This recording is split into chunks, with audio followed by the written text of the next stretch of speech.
you for pulling this hearing together. It should be really interesting. A number of folks know that I've been heavily involved in these conversations, and we have been able to really put together a surprising amount of sort of bipartisan interest in where we think we need to where we really think the benefits are going to accrue from artificial intelligence, and where are the places where we have to be careful and minimize some of the risks. So I'm very much looking forward to continuing that conversation today, and I'm going to introduce our other two distinguished witnesses. Dr. Ayanna Howard is the Dean of Engineering at Ohio State University. Previously, she was chair of the Georgia Institute of Technology School of Interactive Computing in the College of Computing, as well as the founder and director of the Human Automation Systems Lab.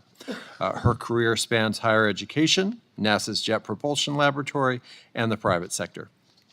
Dr. Howard is the founder and president of the board of directors of Zyrobotics, a Georgia Tech spinoff company that develops mobile therapy and educational products for children with special needs. She's also a fellow of the American Association for the Advancement of Science and the National Academy of Inventors, and was appointed to the National Artificial Intelligence Advisory Committee.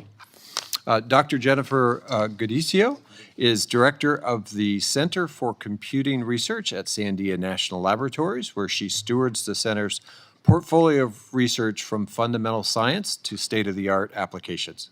She is also the program executive for the National Nuclear Security Administration's Advanced Simulation and Computing Program there at Sandia. Previously, she served as the director of the Center for Computation and Analysis for National Security, where she oversaw the use of systems analysis, cybersecurity, and data science capabilities to tackle complex national security challenges. Thank you, Senator Heinrich. Let's go ahead and hear from our witnesses. Dr. Miller, everyone gets 5 minutes, and then hopefully we can follow up with questions. Dr. Miller. Thank you, Chairman Heinrich, Vice Chairman Schweikert, and distinguished members of the committee for allowing me to share my views on AI and its potential to fuel economic growth and governance. I'm a pragmatist, so I'm going to focus on pragmatic applications and policy questions for the fifth of the economy that comprises healthcare. As mentioned, I'm a practicing hospitalist at Hopkins, non-resident fellow at AEI. I actually worked for 4 regulatory agencies, including the FDA and CMS and the FTC and FCC, and I also serve on MedPAC. I should note that today I'm here in my personal capacity, and my views are my own and don't represent those of Johns Hopkins, AEI, or MedPAC. So I just actually finished a week working in the hospital on the night shift. It's an interesting experience. It's 7 days in a row of flying a 747 with analog controls and no autopilot. It's not a good thing for us to have systems focused this way across the country. And I'd say, actually, since I first rounded in the hospital as a medical student 15 years ago, things haven't really changed. I don't really see a lot of change in clinical operations and what we do, and the broader economic data support this assertion. The Bureau of Labor Statistics tells us that for around 25 years, the hospital industry has had flat or declining labor productivity most years. And demand's going up, right? People are getting sicker, we have more elderly patients, and we have a labor shortage as a consequence. So we're missing 78,000 registered nurses, 68,000 primary care physicians, amongst others. And also the spending's breaking the budget, right? So Medicare and Medicaid are $1.7 trillion or more annually, and that crowds out other sort of transformative investments that we want to make in things like transportation, education, my personal favorite, space exploration. And so we got to think differently. And so AI and automation actually can help solve our productivity problem in my industry and let us clinicians do what clinicians do best, which is focus on the patients instead of paperwork. Patients today face delays in diagnosis, clinical errors, and tired and fatigued clinical staff who are focused on admin tasks. So AI is not really Terminator 3. It's also not really Star Trek. It's an inherently practical and technical issue for implementing it in healthcare. We can use it to automate mundane administrative tasks like physician charting with ambient AI, coding and billing. Imagine if AI were summarizing your clinic visit as you were actually talking with the physician instead of them staring at the computer. And imagine if that physician could save time from the 6 hours a day spent on charting.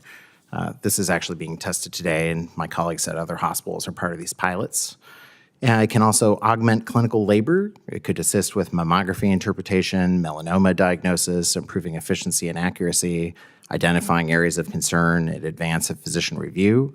It can automate other elements of clinical practice, reading pathology slides, looking at EEGs to check for seizures and other neurologic problems.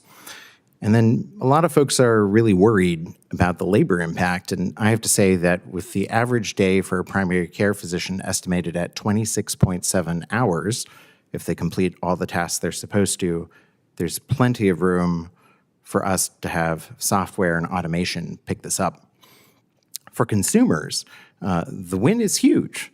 So if you're a consumer and you have a chronic disease, the burden is significant. Being a diabetic, you have to check your sugars, you have to give yourself a bunch of shots, you have to count your carbs, watch what you eat. It's not easy. Imagine if we could create integrated systems with glucometers to check glucose, insulin pumps, and we could take that burden away from the patients so they could just focus on going about their life.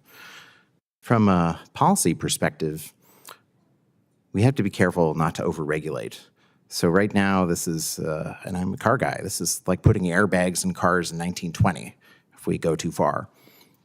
We should be practical and use existing authorities that we have at agencies like the FDA and the Office of National Coordinator for Health IT. And we want sort of to facilitate permissive bottom-up innovation from clinicians, nurses, engineers, and others. And we want that to come from the bedside. We should also aim to pay for and drive competition amongst new and old care models between humans and technology. And we want rapid cycle, stacked incremental innovation to transform healthcare. We can't tax and spend our way out of this, so we must innovate and instead remember why America is great. Thank you.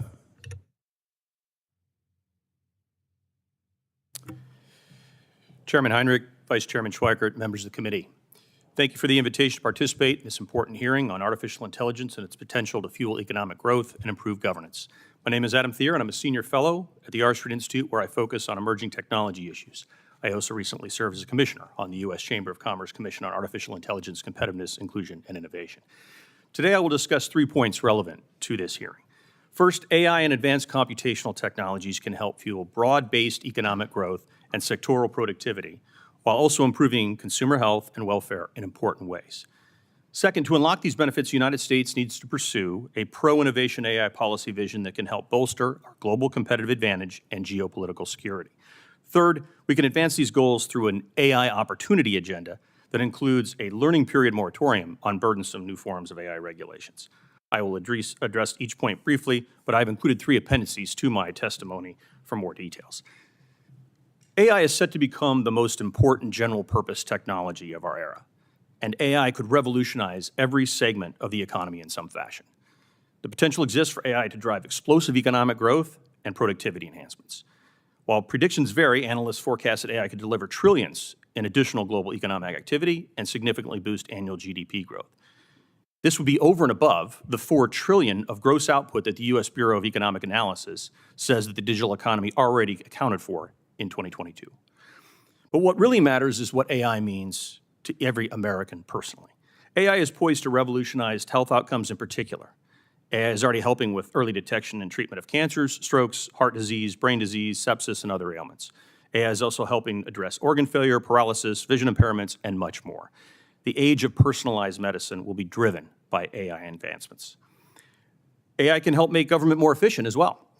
Ohio Lieutenant Governor John Husted recently used an AI tool to help sift through the state's code of regulations and eliminate 2.2 million words of unnecessary and outdated regulations. California Governor Gavin Newsom just announced an effort to use generative AI tools to improve public services and cut 8% from the state's government operations budget. And regulators are already using AI to facilitate compliance with existing policies, such as post-market medical device surveillance.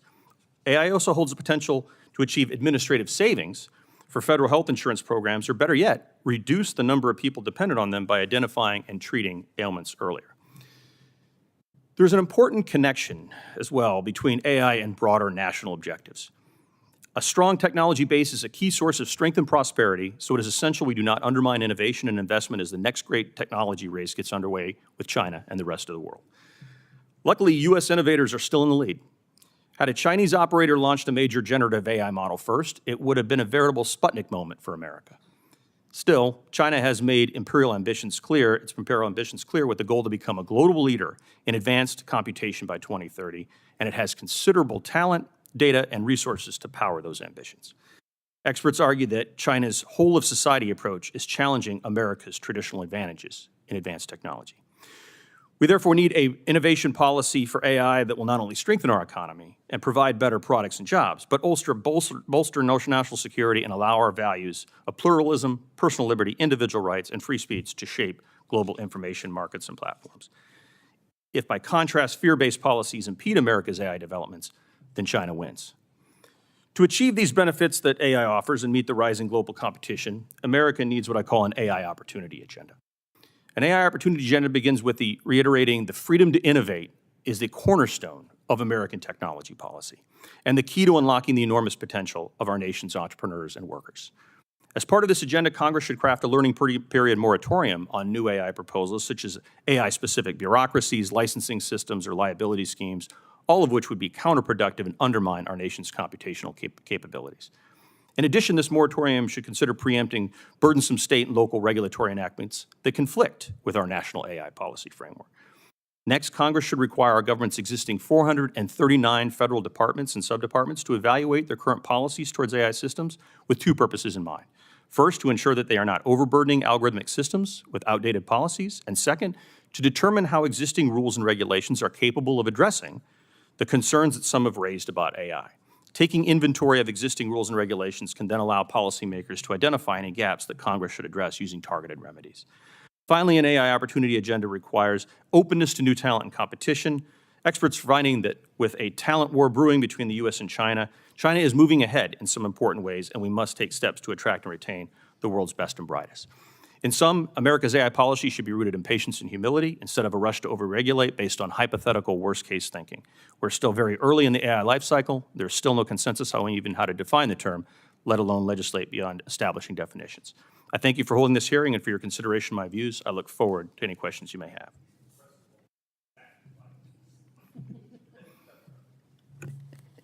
Chairman Heinrich, Vice Chairman Schweikert, and members of the Joint Economic Committee. Thank you for this opportunity to participate in today's hearing on artificial intelligence and its potential for job growth and improved governance. And it's an honor to be with you today.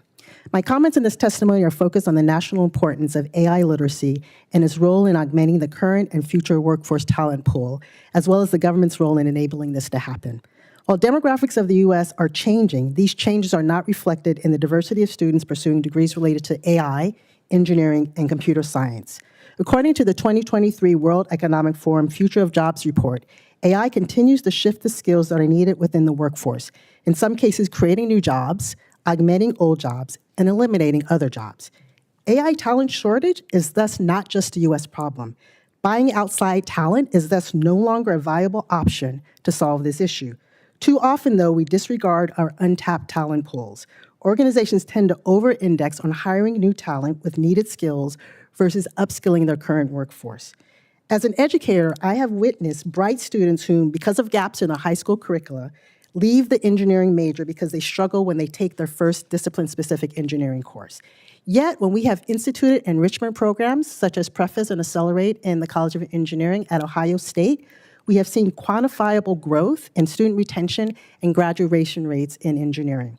There is thus no reason beyond intentionality and resources why organizations, government agencies, and educational institutions can't institute similar AI training and literacy programs within their own organizational borders. There has been some movement in Congress to expand the Digital Equity Act into an AI Literacy Act, but there needs to be more. As a technology researcher and college dean, I also dabble a bit in policy with respect to AI and regulations. I think policy will be critical to building trust. Policies and regulations allow for equal footing by establishing expectations and ramifications if companies or other governments violate them. Now, some companies will disregard the policies and just pay the fines, but there is still some concept of a consequence. Right now, there's a lot of activity around AI regulations. There's the European Union AI Act, which Parliament just adopted in March 2024. There are draft AI guidelines that were released by the Japanese government, and slightly different proposals in the US, including President Biden's AI executive order. There's state-specific activity too. Over the past 5 years, it's been documented that 17 states have enacted 29 bills that focus on some aspect of AI regulations. In fact, on June 11th this month, I'll be participating in an AI symposium at the Ohio State House, which brings academic leaders, policymakers, and industry experts to talk about the challenges and opportunities that AI poses for Ohio's universities. But this practice of each state coming up with their own rules for regulating AI, it will continue to happen if AI bills are not being passed at a federal level. And that is a problem. I believe we have a lot of room for improvement in making sure that people not only understand technology and the opportunities it provides, but also the risks that it creates. With new federal regulations, more accurate systems, and increased AI literacy training and upskilling for the untapped labor market, this can happen. The intersection of the country's growing dependence on advanced AI technologies, coupled with a clear shortage of AI talent, is fast becoming a national security issue that must be addressed urgently. In 2001, Secretary of Defense Lloyd Austin emphasized in a speech that sophisticated information technologies, including artificial intelligence, will be key differentiators in future conflicts. The U.S., though, we have our risks and we don't have enough talent trained with sufficient AI literacy that is needed for advancing emerging technologies critical to maintaining American leadership. If we are not careful, we might be living another 1957 Sputnik moment. Today, with nearly every aspect of life evolving to being coupled to AI, the U.S. cannot afford to sit back and wait for an AI-based crisis to hit. We are at a crossroads. The U.S. must make an equivalently bold investment in growing the AI talent pool to help protect democracy, citizens' quality of life, and the overall health of the nation. I want to thank you for this opportunity to participate in this important hearing, and I appreciate the committee's attention to this topic and look forward to answering your questions. Thank you. Chairman Heinrich, Vice Chairman Schweikert, and distinguished members of the committee. Thank you for the opportunity to testify today on the crucial role of the national labs in driving AI innovations. Doing AI at the frontier and at scale is crucial for maintaining competitiveness and solving complex global challenges. Today, I want to emphasize 2 key points about how the national labs can and should contribute to frontier AI at scale. First, the role of the national labs in accelerating computing innovations through partnerships. And 2, the role of the national labs in critical AI advances aligned with our national interests to date and going forward. But first, let me provide a brief overview of Sandia National Labs to provide context for the rest of my testimony. Sandia is one of 3 research and development labs of the U.S. Department of Energy National Nuclear Security Administration. Our roots go back to World War II and the Manhattan Project. Throughout its 75-year history as a multidisciplinary national security engineering laboratory, Sandia's primary mission has been to ensure the U.S. nuclear arsenal is safe, secure, and reliable, and can fully support our nuclear deterrence policy. Importantly, there is strategic synergy and interdependence between Sandia's core mission and its capabilities-based science and engineering foundations, because breakthroughs in one area beget discoveries in others in a cycle that pushes breakthroughs and fuels advancements. For decades, the Department of Energy National Labs have been pioneering breakthroughs in high-performance computing through strong public-private partnerships. This collaborative approach has greatly enhanced America's overall competitiveness. As Mike Schulte from AMD Research said, quote, "One of the key takeaways is how impactful the forward programs were on our overall high-performance computing plus AI competitiveness. We not only created great systems for the Department of Energy, but in general, it greatly enhanced U.S. overall competitiveness in high-performance computing, AI, and energy-efficient computing," end quote. Another powerful example is our recent Tri-Lab partnership with Cerebras Systems that I discussed in my written testimony. Let me expand upon that impact of that partnership by sharing the latest results. Funded by NNSA, the team achieved a major breakthrough using the Cerebrus wafer-scale engine to run molecular dynamics simulations 179 times faster than the world's leading supercomputer. This required innovations in both hardware and software. This remarkable advancement has the potential to revolutionize material science and drive scientific discoveries across various domains. For example, renewable energy experts will now be able to optimize catalytic reactions and design more efficient energy storage systems by simulating atomic scale processes over extended durations. This partnership exemplifies how to open up new frontiers in scientific research, potentially transform industries, and address critical global challenges while pushing the boundaries of AI and computing technologies. The DOE National Labs have also researched AI for decades, with a focus on addressing critical challenges for the nation. Recently, 10 of these laboratories, including Sandia, showcased their work at the AI Expo for National Competitiveness in Washington, D.C. At the Expo, the labs highlighted their contributions to AI research and their ability to contribute to the frontiers of science and solve national energy and security challenges. The labs are developing reliable and trustworthy AI-based solutions for critical areas such as nuclear deterrence engineering, national security programs, non-proliferation, energy and homeland security needs, and advanced science and technology.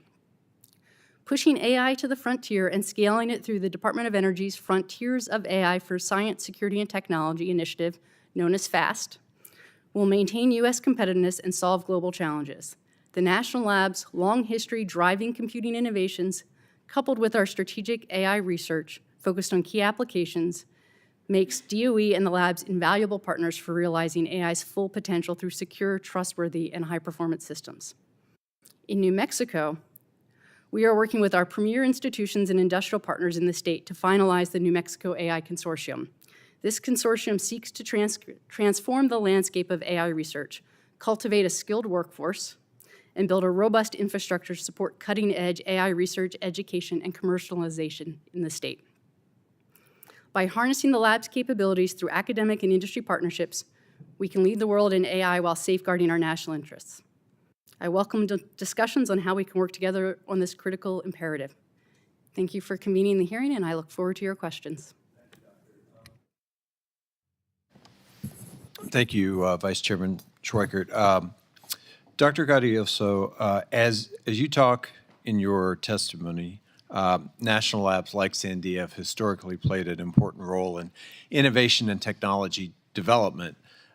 How has that prepared them to steward AI development?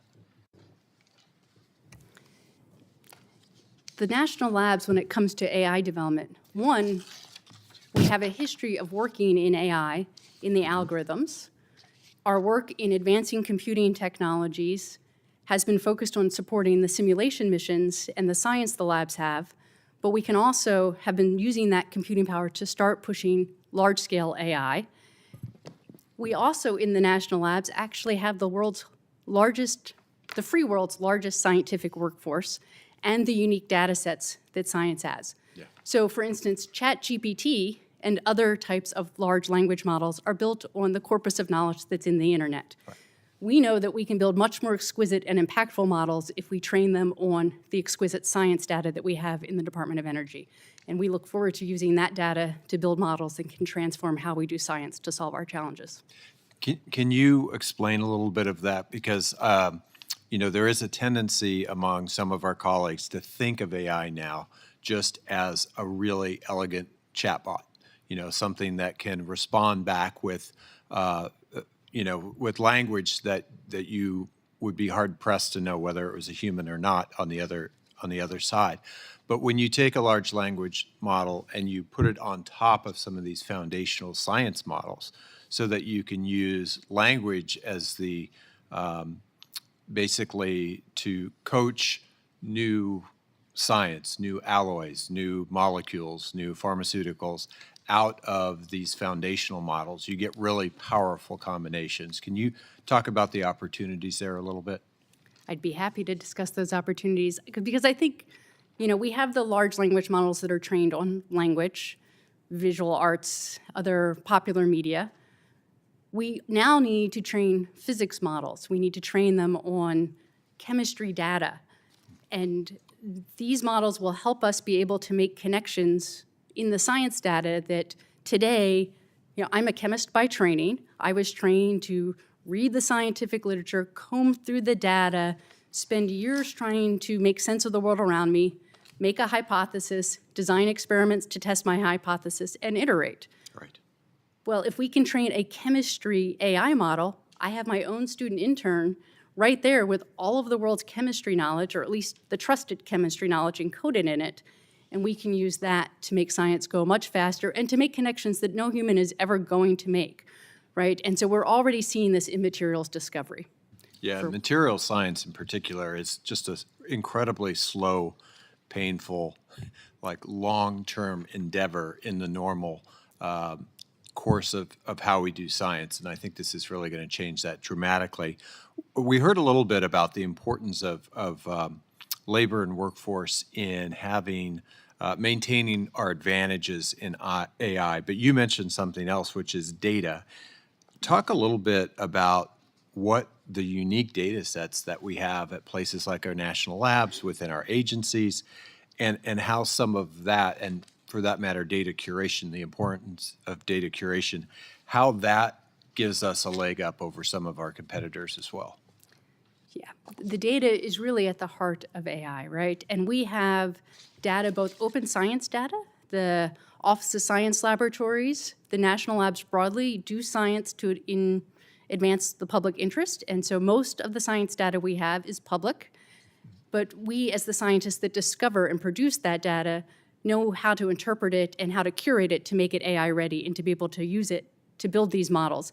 But we also have access as federally funded research and development centers. We have trusted partnerships with the US government, and we have access to national security science data that we use, as Sandia does, in designing hypersonic reentry bodies or nuclear weapons. And that data, which of course we don't want to make public, can be used to train closed foundation models that will help us change the design life cycles and respond to at the speed of the national security threats we're facing today. Great. I'm gonna yield back the rest of my time, Vice Chairman. Thank you, Chairman Heinrich. Dr. Miller, first, you already know I'm a bit of a fan of what you do and the way you think. Can you play a game with me instead of just reading a written question here?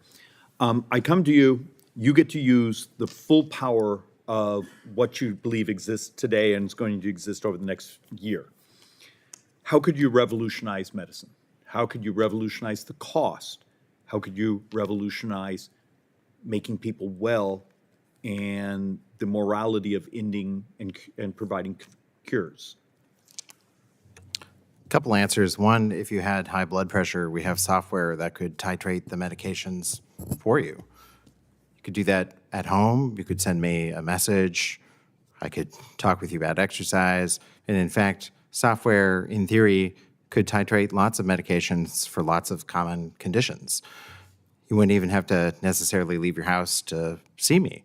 In fact, a lot of the time you might not even need to see me.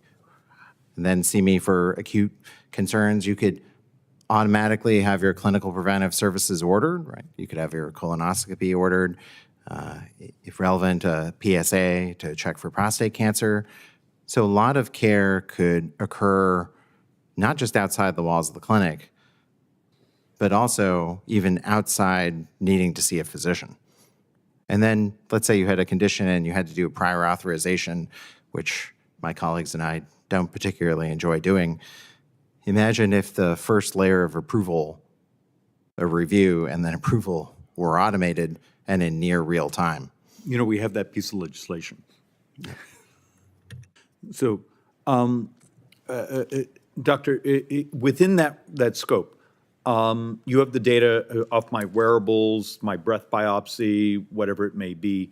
Do you see a world, at least at the basic level, the AI and then the algorithm that's attached to it could write the script? Absolutely. And okay, that was clean without a whole lot of struggle.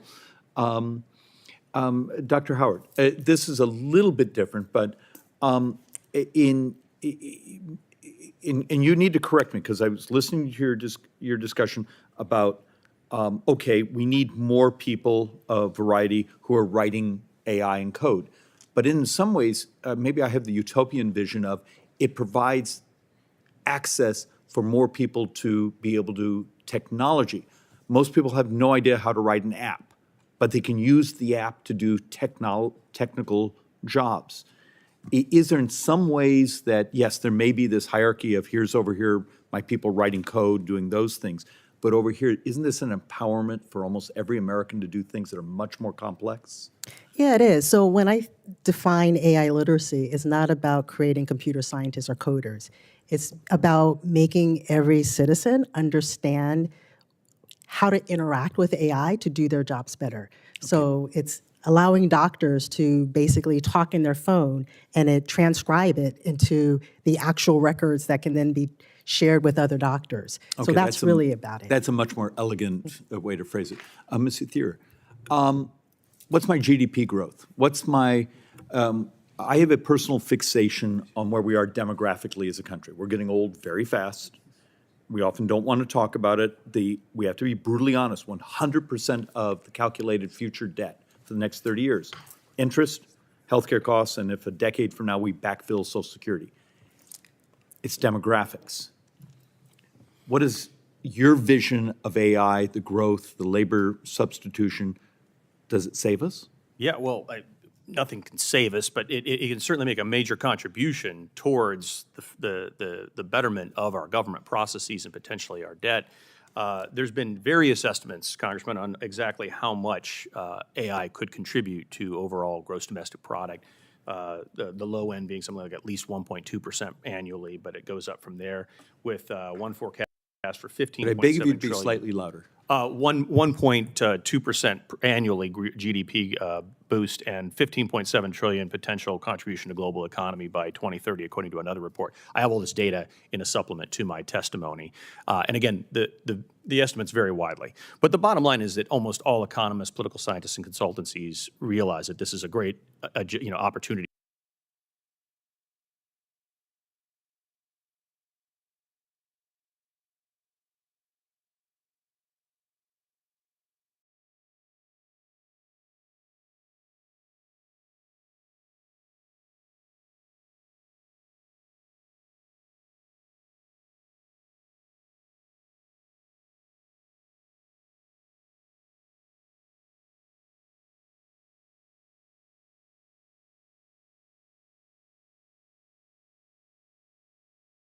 Fades to once again build talent with digital technology companies in the world by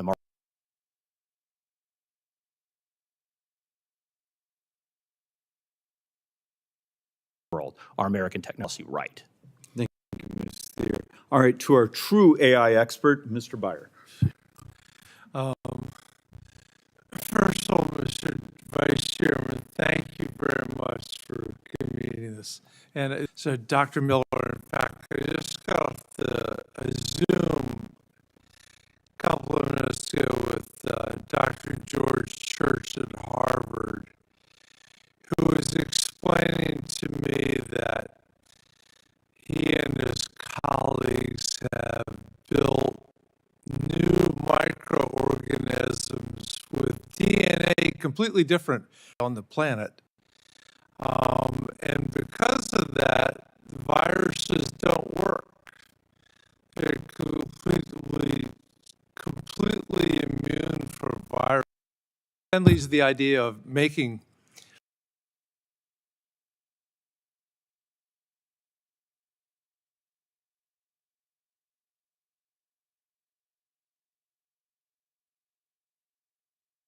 that won't be rejected because there'll be nothing to reject. It'll be unrecognized. Just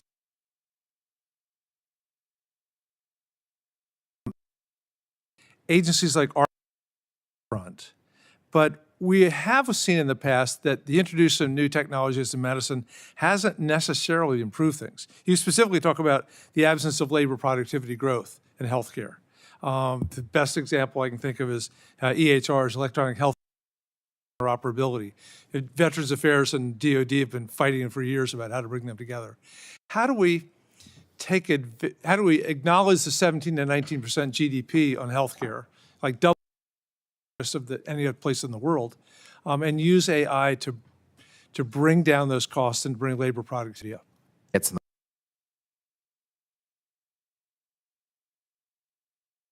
the way of actually us using it in a productive and proactive fashion is state and federal regulation. There's a role for state and federal regulation, but we don't want to go to town to prevent people from innovating at the bedside and getting it into practice. Areas of concern. Providing a service, why not let them bill, right? If they can provide that service and compete. And if you have that competition within a population-based payment system like Medicare Advantage or Medicaid managed care, you can potentially drive service delivery and innovation for consumers to then have a choice of human service, maybe with a Bluetooth exam. They could have remote service like audio video only. They could have automated service right from software, or they could even, if we drive policy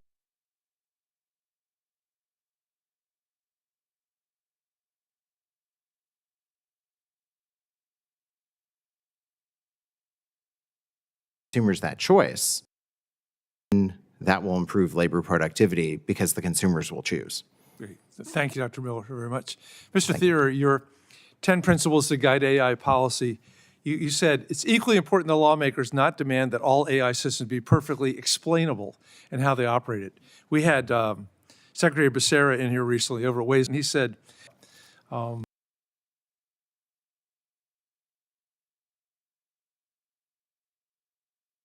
prior authorization being made by AI. What are the limits of explainability? What could we as lawmakers really demand in terms of explainability? Yeah, well, transparency is a good principle, but the question about how to mandate it by law is always tricky. And when you get specifically into algorithmic explainability, the question is exactly how do you explain all the inner workings of a model before it gets to market, right? That's very difficult. And what I've articulated in the 10 principles to the AI task force that I sent up were basically to, on the back end, look at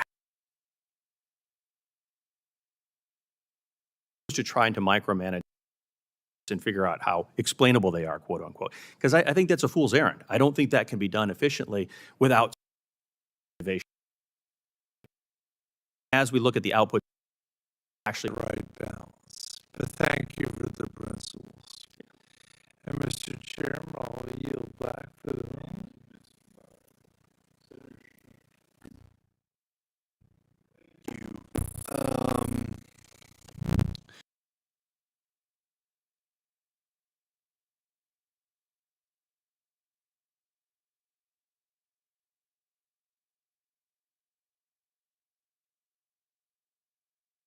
America is poised to enter the next decades of the 21st century hand in hand with the technology that could possibly define it, artificial intelligence. Decades of innovation and entrepreneurship have led to this point, from industry titans of NVIDIA to innovation centers like St. Louis's own geospatial hub. America is ahead in the AI race and has the resources to double down on its unique advantages. Yet, America's position in AI is under constant pressure. China is investing billions and billions into its own AI industry.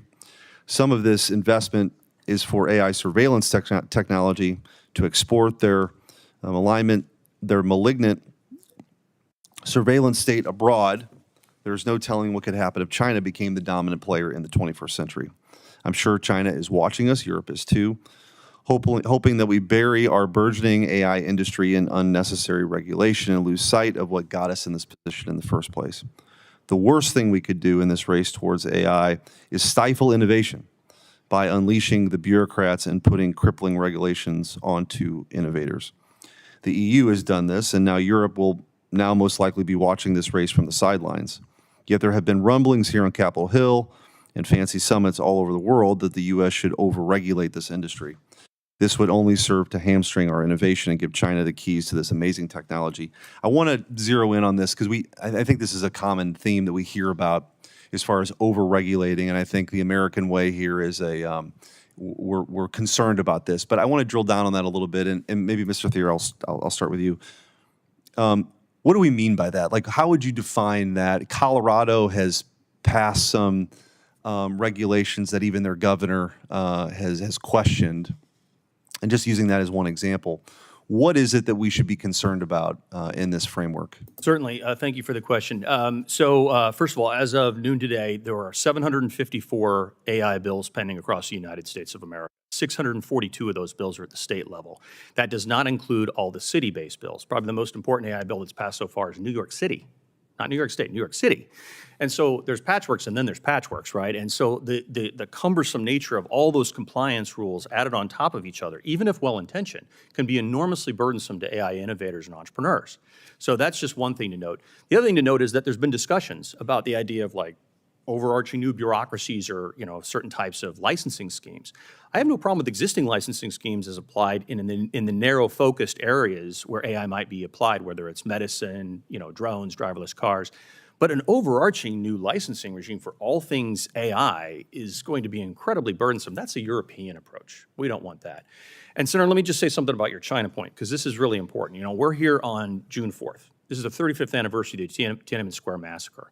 And when we talk about, like, you know, the importance of getting this right for America and our global competitiveness, it's important for exactly the reason you pointed out. Because if we don't and China succeeds, then they're exporting their values, their surveillance systems, their censorship. The very fact that I just uttered the term Tiananmen Square at this hearing means this hearing won't be seen in China. I apologize for that to everyone else here. But the bottom line is that means that what's at stake is geopolitical competitiveness and security and our values as a nation. And so this is why we have to get it right.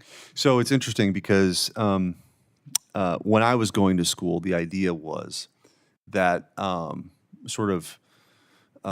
more literate a society became, the more educated they became, the more open they became, the more likely they were to become a democracy, right? And China was kind of always an example. Maybe if there are fewer poor people there and they're more literate, that ultimately they'll demand more. But interestingly, AI has uniquely, and very low-tech AI as it relates to surveillance, empowered communist regimes, right? It empowers a totalitarian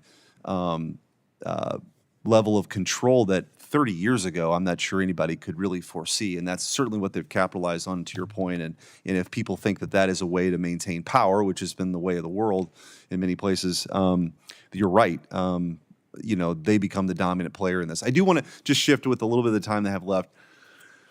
And anybody please chime in on this point. But I'll start with you, Mr. Thier, again. Big tech versus little tech here. I think there's a concern, at least that I have, that a regulatory scheme or we're doing something that sort of protects the big players but ultimately leaves out the innovation, again, that got us to this point now. How do you view this, and what can we do to guard against that? Because I do think there are some folks that want a more sort of a protectionist view of the big players here, and they have all the answers, and they're very important players, but not the only players. And how do you guard against this shutting out little tech in this process? Amen to that. So let's take a look at Europe. I mean, one of the things I always ask my students or crowds that I talk to about AI policy or technology policy is I say, name me a leading digital technology innovator headquartered in European Union today. Silence, right? That has everything to do with getting policy wrong. And what European Union is doing right now, the only thing they're exporting on the digital technology front is regulation.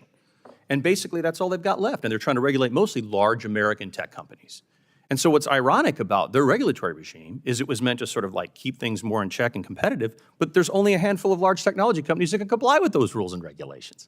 We don't want that to happen in the United States. We have thousands upon thousands of small entrepreneurial companies starting up in the AI space right now. And this is the hope for the future, especially open source technology. You know, right here in America, that's happening on the ground. We have got to preserve that entrepreneurial, you know, freedom to innovate kind of model for the United States so we don't become the innovation backwater that is the European Union. Thank you. Thank you. Thank you very much. Thanks for doing this important hearing, and thank you to our witnesses. I come from a state that believes in innovation. We brought the world everything from the pacemaker to the Post-it note. I also think that we have to get ahead of this in a good way. We have to put guardrails in place. That's something that we really didn't do with tech policy, and now there are all kinds of issues with privacy, and I'm not going to go into everything that we need to do that I hope we can do differently with AI. And I think David Brooks, the columnist, put it best when he said, the people in AI seem to be experiencing radically different brain states all at once. I found it incredibly hard to write about because it is literally unknowable whether this technology is leading us to heaven or hell. We need guardrails that acknowledge that both are possible. So I'll start out with Senator Thune and I serve on the Commerce Committee, and we've introduced legislation that has gotten some positive feedback. The AI Research, Innovation, and Accountability Act to increase transparency and accountability for non-defense applications, and sort of differentiating between some of the riskier applications like electric grids and then others, and directing the NIST, the Commerce Department, to issue standards for critical impact systems. So I guess I'll start with you, Mr. Thayer. The bill that I just mentioned takes a risk-based approach that recognizes different levels of regulation are appropriate for different uses of AI. Do you agree that a risk-based approach to regulation is a good way to put in place some guardrails? Yeah, absolutely. I wrote a paper about your bill, Senator, and Maybe I know that. It's a kind of a softball beginning.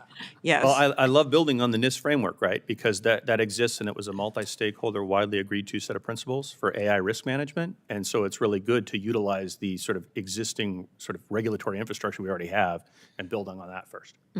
Very good. Do you want to add something, Dr. Howard? I also noticed that your testimony emphasized the importance of AI literacy training, and we actually, in that bill, direct the Commerce Department to develop ways of educating consumers that this has got to be part of anything, including the work that Senator Heinrich, our leader here, as well as Senator Schumer and Senators Rounds and Young have done for the bigger base bill, and that we hope to be part of. Do you want to talk about literacy a bit? Yeah, I think even if you think about doing policy right, you have to have individuals understand that definition of right. And if you don't understand AI and both the opportunities and the risks, there's no way that you can think about great policy. And so when I think about this, it's not just computer scientists and engineers, it's everyone that's touching any type of technology should understand how to define it, understand data, understand parameters, understand outcomes, understand what the impacts are on different markets, different populations. And so that's really important. Do you want to add anything, Dr. Guardioso? You know, I think that there is the importance of the risk framework. There is also research that needs to be done to give us the technical underpinning, right? Trust is something that a human conveys, but we are still in the early stages of doing research to understand what makes a model trustworthy. When does it respond within the bounds of our data? Where is it reliable? Where is it not? And so I think, you know, policy just needs to keep in mind where we are heading and what the technical basis is at any given point in time, because the technology to understand the trustworthiness, the mathematical underpinnings, is something the national labs have researched for a long time and is moving quickly. Very good. One of the things that I'm like hair on fire moment is just because I chair the Rules Committee is the democracy piece of this. And I guess I'll ask you, this isn't the subject really, we're talking about innovation, but if our democracy is unstable because people don't know if it's the candidate they love or the candidate they don't like that are speaking because you can't tell. It is just something that we have to think about in terms of going forward as a nation. Something like over 15 states now have required bans or disclosures on deepfake ads. Senator Hawley and I, as well as Senator Collins and Coons and many others, have put together a bill on actually banning deepfakes with exceptions for satire and the like.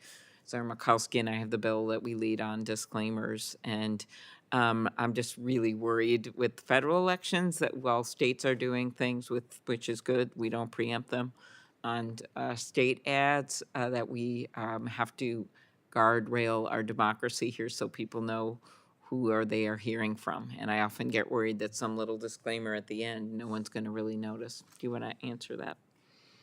That is true. It's just like with consent forms, nobody actually reads them. And so one of the things is how do we provide individuals or how do we provide some transparency and trust on the information they're hearing? Because we know it's very easy to manipulate individuals with advertisement and media. And so if those advertisements and media are very, very real or associated with a candidate that people resonate with or don't, that will influence them, guaranteed, 100%. And Dr. Miller, I think I'm out of time, but I'll put a question in writing to you on tech hubs. I know that you know a lot about this kind of, your testimony is on the importance of policies that promote development of new science and new innovation. We have a lot of medical device in Minnesota, and it's served our country well. And I just want to talk a little bit about that in tech hubs, and you can do it in writing unless you want to add something, and the chair will let me ask you that. Is that okay? Do you want to add anything on that? Yeah, I guess one thought I think with tech hubs and also just tech innovation is we often don't realize that the current status of purely human-driven care is actually frequently low quality and often highly unsafe. And so promoting innovation at universities, at small companies that change that and automate components of care delivery or assist nurses, doctors, pharmacists, whomever in making decisions will actually massively raise the quality and safety and efficiency of care. And I'd add, I would say my greatest fear is actually that we don't take advantage of this opportunity because the care delivery system is a mess. Well, that's where you go to heaven or hell. We got to make sure we got it right. All right. Thank you very much, Dr. Miller. Thank you all. And Senator, that was a terrific question. It's sort of the, we sometimes are emotionally tied, and sometimes the disruption of the technology makes us nervous, but the math is the math. You know, we've seen a number of papers that talk about some of the ability for the AI to read the data coming off my watch or the wearable or the glucose meter or the thing you blow into, and being able to analyze that data actually is remarkably good and statistically much more accurate than, you know, someone that went to postgraduate school for, what, 9 years? And I feel crappy saying that because I can't imagine what your student debt is. On that note, thank you, Senator. And Congressman Beyer was actually, and he and I were sort of channeling each other. Where I'm trying to get is a model where AI makes traffic better, where AI helps me attach an air quality monitor to these things, and we crowdsource our environmental data, where AI is, and I accept some of that becomes technically an algorithm underlying. It's actually not, you know, crawling through a stack. But even where Congressman Beyer was, the ability to revolutionize the cost and delivery and efficacy of healthcare, of what was it, about 3 weeks ago, a month ago, we had one of the first drugs solely designed by AI, a new molecule that looks like it has a remarkable efficacy. How do I get this to move fast? Because I believe cures are moral. And it's an interesting, is the solution an environment, as you and I think about policy, is it taking a look at the outcomes and making sure those outcomes are effective, in some ways moral, efficient? Because if we don't do something fairly dramatically on the cost of delivering services, I mean, yesterday we borrowed $101,000 per second over the last 366 days. It's a leap year. You know, if I had come to you a few years ago and said we're going to be over $100,000 a second in borrowing, and almost all the growth of borrowing is interest. Interest now will be number 2 in our spending stack, and the growth of healthcare. I mean, am I channeling you appropriately? Wholly, very much so. It's just terrifying to think that interest on the debt is greater than Medicare, greater than Medicaid, greater than the defense budget. Only has to catch up with his discretionary non-defense Yeah, oh, just Social Security. and Social Security. Yeah. So as I come to all of you, You have the ginormous computers and lots of technical data that is not public. You have the next generation students. You have the policy, and you have the case of how we could revolutionize healthcare. How do I deal with the fact that when he and I have actually had conversations of telehealth, digital health, the fact of the matter is, in many ways, you know this because you sat and we talked about it. If the pandemic hadn't happened, I don't know if I would have ever gotten our telehealth bill a single hearing. It only moved forward, and because apparently grandma wouldn't know how to work FaceTime. Turns out she's really good at it. I don't believe the next generation is talking to someone on the phone. I think it's reading the data off my body. How do I sell this story, Dr. Miller? How do we sell the morality of doing it better, faster, cheaper, and much more accurately? I think it's immoral not to do that, right? So if we don't give patients the choice of having cheaper, more efficient, more accessible, more personalized care, I think that we would be making a massive moral error. You mentioned telehealth. 20 years ago, if we talked about telehealth, people would say that we were cuckoo for Cocoa Puffs, right? Because no one's going to call their doctor or do Skype or FaceTime. And now it's the standard. It took a global pandemic where 1 million Americans died for us to have telehealth. So I think the answer is one, hopefully we don't have another global pandemic, but we don't want to wait until there's some catastrophic event until we offer automated or autonomous care, right? If you're a poor American with chronic disease, autonomous and automated care or AI-assisted care is basically the best thing ever, because you will get more access, you'll get higher quality, and it's going to be cheaper. So I personally think that we have to do it. It's not a choice. Mr. Thier, and it's you, I know you're going to respond to that. Does it make a difference in our world that, 3 weeks ago, Apple finally got its next generation of watch for cardiac arrhythmias, those things, substantially certified as a medical device? Is that what you were talking about, the next generation disruption is coming? Yeah, absolutely. And to answer your question, Congressman, about how we essentially sell these benefits, we talk about it in terms of opportunity costs. Like, what would we be losing? So what kind of foregone innovation would we lose if we don't get this right? Well, we can put our numbers on this. Let's talk about some of the biggest killers in America today. 800,000 people lose their lives to heart disease. 600,000 people lose their lives to cancers every year now. I mean, how about cars? Let's talk about public health and vehicles. I mean, every single day, there's 6,500 people injured on the roads in America. 100 of them die. 94% of those are attributable to human error behind the wheel. I have to believe that if we had more autonomy in the automobile sector, we could actually make a dent, excuse the pun, in that death toll. Yeah, and so I mean, this is where we can talk to the public about like the real world trade-offs at work if we get this wrong, right? I mean, we've had a 50-year war on cancer that goes back to the time when Richard Nixon was in office, and we've made some strides, but we could make a lot more if we had serious, robust technological change to bring to bear on this through the form of computational and algorithmic learning. I mean, this is where we can make the most difference. Mr. Vice Chairman, if I can wander for just 30 seconds. I was waiting for you to step in. Okay. You were a little slow on the uptake. Well, I just wanted to help you stay on message, but if I can go off message for a minute, I wanted to respond to one of the things that Senator Schmidt said about licensing. My dear friend Tom Wheeler, who chaired the FCC, a Democrat, and clearly a leftist center Democrat, called to tell me how important it was not to use licensing in AI. That when we did that, all we were doing was essentially embracing anti-competitiveness and locking in the advantage of the incumbents. And we need to be very careful about that. Senator Schmidt also started with 2 minutes on China.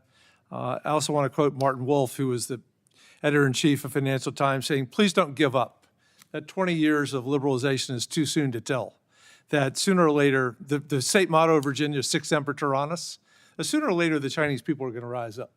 Now, we need to be worried about the Chinese Communist Party, not the Chinese people, that they will be demanding freedom and sooner, hopefully rather than later. And Dr. Howard, I have 2 Brunonian children, so it's wonderful to have you here. And I really appreciate your service on the National AI Advisory Council. I mean, you really set the stage for the big executive order and all that. And I'm specifically interested in your emphasis on digital literacy. We've been looking at what Finland has done with the multi-hour training in digital literacy. as we struggle with deep fakes, which are now coming more and more, you start with the notion that we need to be teaching people what to be suspicious of and let their own instincts kick in. But how can we develop digital literacy in a much more robust way than what we've done so far? So I think this is an area where you have to bring in academics, industry, organizations, nonprofits, and government. I think about it very similar to cybersecurity. Nowadays, people actually check to make sure, is this really spam? I'm not going to click the link. But I will tell you, 5 years ago, everyone was clicking. And so how do you get people to be aware that this is an issue? Half of the Americans have no clue that, there might be a fake. It might be manipulation. Advertisement might be by a chatbot. And so it really is ensuring that we have this conglomeration of everyone thinking about how do we train within the organization, outside the organization, from K to 12 to gray. Yeah, thank you very much. But David, also, before yielding back to you, because you didn't turn my I was going to, this is a conversation. We're doing almost a colloquy question well, model. in a colloquy thing, I want to thank you for We're bringing partially together. also stalling because I have another member coming. Oh, okay. So keep going. I want to thank you for getting the Joint Economic Committee to focus on the challenges of diabetes and end-stage renal disease.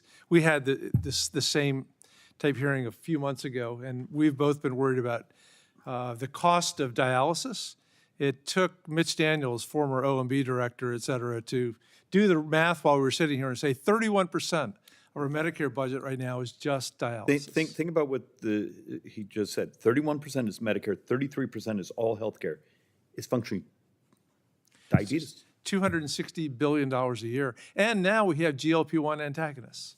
We have solutions, not inexpensive, but so far. Can you help me do some things on the Farm Bill? Oh, absolutely, everything we can. But this, when we look at how to deal with the $100,000 a second, Yeah. and how we make the 18% of GDP on healthcare trim down. And not just GLP-1, but many other ways that we think about using technology and AI and better management to manage healthcare in America. Yeah, Dr. Howard, I just to stick in the back of your head, and it's a slight non sequitur as you were talking about teaching people technology literacy. What's our only success functionally in the last decade of getting Americans to actually exercise? We've spent hundreds of billions. This is somewhat of a trick question, and he already knows the answer. It was gamification. It was Pokemon Go. I know that sounds absurd, but if you actually look at the data, Pokemon Go did more to get people out chasing the little, and we've often had this running discussion, what would happen if that type of technology is saying, here's how I train you how to understand how to work ChatGPT.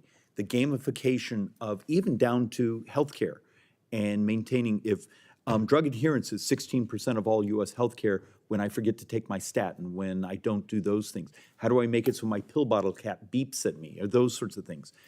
There are solutions that are genuinely ahead of us, and we're actually struggling saying, is there a unified theory of the ability to use this technology disruption? When I call the IRS, the person I'm talking to is actually a ChatGPT, but it stays on the phone with me, and it helps me fill out my forms, and then maybe texts me the form I need, instead of someone who's been dealing with crazy for 7 hours and doesn't really want to be on the phone with me. And that's actually going on right now. And so far, the early data of the IRS experiment of using a chatbot has been apparently really good. That's human. So if it be from the cures to the education to the miracles of producing new materials. And we're trying to help us sort of build the argument that many of us aren't that bright, but we get to sit here and read things that smart people write for us. But how do we create a unified theory of let the technology run? Because God forbid, none of us truly know what it's going to look like a few years from now. I mean, am I being fair? Mr. Chairman, will you yield for question? I thought you were going to tell us it was pickleball rather than. You know I don't like you anymore. I tried one pickleball and my 8-year-old beat me. I mean, Could I just wholeheartedly endorse what Dr. Howard had to say about digital literacy, AI literacy, because this is really important. First of all, Representative Rochester has a really nice bill on digital AI literacy that I think we should take a look at. That's really good stuff.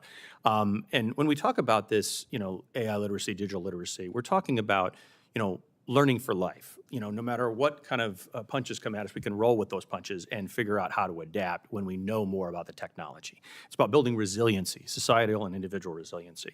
And, people sometimes laugh at this. I was a co-chair of an Obama administration online safety and security task force where like the only thing anybody in the room could agree on was the importance of digital etiquette and literacy. So there's a lot of agreement on this. This is a good place to start. It's a good foundation for building that resiliency. And some people will say, well, that's not enough. Okay, fine, we'll find other remedies. But it can go a long way. I'm old enough to remember the problems we had in this country with littering and forest fires back in the 60s and 70s. And I remember well, I'm sure some of you up there too as well, that, give a hoot, don't pollute. We addressed that, right? We went after Woodsy the Owl and things like that with Smokey the Bear and forest fires. We made a huge difference just with societal education about the problems of littering and forest fires, right? That wasn't a law that passed. That was actual societal learning. It was wrong to throw things out your window of your car, right? So you apply that mentality to the world of like digital and AI policy, and we talk about, again, AI etiquette, netiquette, if you will, like proper behavior, using algorithmic services and technologies, using LLMs, using, these systems. Yes, go I ahead. want to go, and actually, I also want Mr. Byer to comment on this. And, you teach students, you have to deal with lots of freaky smart people, most of them bathe, I assume. That's actually really funny if you know some of her scientists. How do I deal with my brothers and sisters here who aren't Don Byer, who are almost fearful of technology? What do we do to take away? I swear they instantly think of a Terminator movie. What do you do? In healthcare, I can't tell you I'm going to forgive my elegance and my language, the crap I take when I basically say the same things you have at forums of here's my healthcare costs, here's things we could do to disrupt it using technology. And I will get administrators and this and that come and say, well, we can't do that. It might be against our state law. So technology allows us to operate at a higher level, have a terrible sense of direction, right? So I use Google Maps and Uber and Lyft to get places. I don't pick up a rotary phone and call my friends to ask for directions and write them down on a notepad, right? The norm. After you look it up in the phone book? Right. Yeah. I don't even have a phone book in the house anymore. And my iPhone organizes my calendar and email and tells me where to go and what to do because I'm a little absent-minded. And that's the standard. Like that's the standard of my day. And I think if we make that analogy over to healthcare, where right now we have the rotary phone and we actually single-handedly keep the fax machine lobby employed, we have an opportunity to totally transform that. So the clinical example is like if your blood pressure is really low and you have septic shock and you're going to the ICU and you're getting pressors, they have to stick some big IV in your neck. 30 years ago, if they did that, they just look at anatomical landmarks and put the IV in and hope that they didn't hit your carotid artery, which would be bad. Now you use ultrasound. You do ultrasound guided. You have a little probe, and you take a look. And if you try to do it the other way, the nurse would run screaming into the room, telling you that you're about to be negligent and doing something bad. And the answer here is that technology will allow us to do a safer, more effective job. It will become the standard. And at some point, to actually not use technology will be negligent. You get the last. Well, first of all, on your comment on gamification, I wanted to show you, David, that I'm on day 643 on Duolingo. I'm so proud of you. And that's only because of gamification. And But it makes my point. it will ring at 11:30 at night if I forgot to do it. So. Oh, so that's what I want from pill bottle caps when you don't take your statin. Right.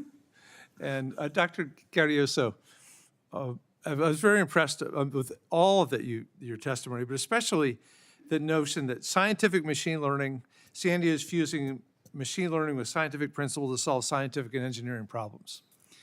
For me, that is maybe the most exciting part of AI, not ChatGPT 4 or 5 or 6 or 7, but the notion that everything from fusion energy to how our biology works, et cetera, that you can use machine learning, the predictive parts of AI to figure things out. Can you expand on that as a scientist? I would love to. Thank you for the question. You know, I think, to me, this is the really exciting potential, right? I mean, ChatGPT has shown us how it can change our daily interactions. And, you know, I was able to put my written testimony into our internal chat engine and ask it if it was, you know, helping me make it a little less technical and more general. And it was great for providing me with a first draft and editing. But that's just been trained on the corpus of knowledge that's in the internet. I think what I get really excited about is the transformative potential of training models on science data, so that I have my chemist intern with me that can help me discover new science properties, that can then help me think through the physics and thermal and mechanical stresses to design a part that can be manufactured today, right? We can just go from a new material to something that can be in our hands and usable and transform not just how we do medicine and how we interact with patients, but how we make things in the country. And so AI has the potential, if we do it and we constrain it with science, so that these concepts of hallucination and statistically guessing what the next answer should be based on what is learned, we can constrain that with physics and chemistry and science data. We can then do new manufacturing. We can make digital twins of the human body to take the drug discovery from decades down to months, maybe 100 days for the next vaccine. Mr. Beyer, anything follow-up? No, but I'm so glad that you're doing that. And one of the things we don't talk about much is, as somebody who ran a small business for many, many years, the notion that one of the most important technologies is management. We don't tend to think of it that way, but the way we can explore the use of artificial intelligence to make management much better and management decisions much better. Once again, to the issue of making our world much more efficient, dealing with the $100,000 per second that we borrow. And if we're lucky, we'll replace members of Congress with something intelligent. Never mind. Or raise our All pay. right, and they've called votes for us on the House side, so. Can I ask one more question then? Will it be short? Yeah. You sure? I'm positive. Okay. Dr. Howard, you started Xi Robotics, and you also made, what's it say, STEM tools and learning games for children with diverse learning needs. Yes. I'd love, the chair of our AI task force, Dr. Obernolte, machine learning masters from Caltech, so sort of a smart guy, and he made his fortune in video games. I'd love to get your insight into how we use gaming to help educate people on not just artificial intelligence, but on everything else in the science world. Well, with Xi Robotics, I could get 5-year-olds to learn how to code through gamification. And so, and it really is how do you provide small nuggets based on someone's knowledge, engaging with them, and bring them along, scaffold them along till at the end they're like, oh, I'm actually putting code together to do simple things for a 5-year-old. I think that could be done with adults as well. Yeah, I'd love to work with you. I have a couple of ideas which we go offline with, but David, thank you so much, Mr. Chairman. And he knows that's actually one of my fixations, so there's a reason I like you.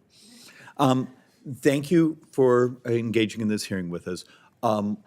You be prepared. For 3 days, we may ask you questions. I am going to ask also to do something a little bit different for the public record. If you have articles that you think would be appropriate for us to try to absorb, in reality, we're going to make our staff read it and then give us the highlighted copy. Please send it our direction. And with that, we're off to votes. This hearing is adjourned. Thank you. You actually like